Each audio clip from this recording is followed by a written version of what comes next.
د قرآن کریم د ترجمې یو شپیتم درس سورة البقره 240 آیات.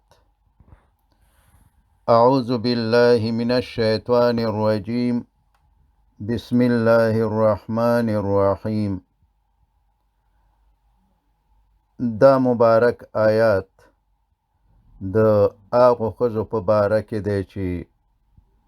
میړونه یا خاوندان مړه کیږي او دوی کونډې پاتې کیږي. د هغوی د عدت په باره کې دی.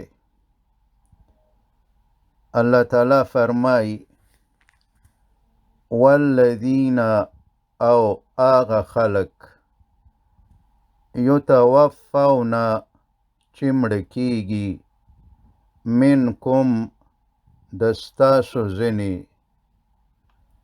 ویذرون او پریږدي او تی پاتې کیږي ازواجن کونډې ښځې یتربصن نو دا کونډې ښځې به یتربصن انتظار کوي تیروي به بانفسهن په خپلو ځانونو باندې اربعه څلور اشهرن میاشتې وعشرا او لس ورځې عدت، یعنی څلور میاشتې او لس ورځې عدت به تیروي. فاذا نو کله چې بلغنا هغوی ورسیږي اجلهن خپلې نیټې ته، یعنی چې د عدت څلور میاشتې او لس ورځې پوره شي. فلا جناح نو نشته ګناه علیکم په تاسو باندې فیما په هغه څه کې فعلنا چې هغوی یې کوي، یعنی دا کونډې ښځې یې کوي فی انفسهن د خپلو ځانونو په اړه بالمعروف په ښه طریقه سره، یعنی چې کونډې د شریعت مطابق د عدت د تیریدو نه وروسته د ځان په باره کې څه فیصله کوي نو تاسو یې نه منې کوئ او نه تاسو ګناهګاریږئ. والله او الله تعالی بما په هغې اعمالو تعملون چې تاسو یې کوئ خبیر خبر دی. ولا او نشتا جناح ګناه علیکم په تاسو باندې فیما په هغې خبره کې عرضتم چې تاسو اشاره کوئ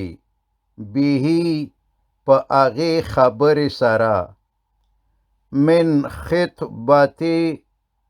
د غوښتلو النساء د ښځو، یعنی چې کونډې ښځې د عدت په دوران کې وي او تاسو په غیر مستقیم ډول د کنایې په شکل د هغوی د غوږ نه اشارتن دا خبره تیره کوي، لکه چې ووایئ چې د یوې نیکې ښځې سره واده کول غواړم. او اکننتم او یا که تاسو پټه ساتئ فی انفسکم په خپلو زړونو کې، یعنی غواړئ چې د کونډې سره نکاح وکړئ، خو د عدت په دوران کې ښځې ته هیڅ اشاره ونه کړئ او پوه نه کړئ چې زه د نکاح کولو اراده در سره لرم، او دا خبره په زړه کې پټه وساتئ، نو دا دواړه خبرې روا دي، که اشارتن یې پوه کړي او که پوه یې نه کړي. علم الله، الله تعالی پوهیږي،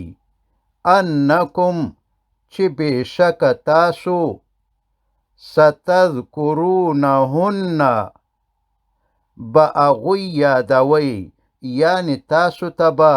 د دوی خیال راځي. ولکن او لیکن لا تواعدو، تاسو وعده مکوئ هن د هغوی سره سرن په پټه، یعنی د نکاح کولو د عدت په وخت کې. د عدت په وخت کې تر څو چې عدت تیر شوی نه وي، پټه ورسره دا وعده مکوئ چې ما او تا به نکاح کوو، الا پرته د دینه ان تقولو چې تاسو وایئ، چې تاسو کوئ قولا معروفه، د شریعت مطابق روا خبره، یعنی د شریعت نه به اخوا دیخوا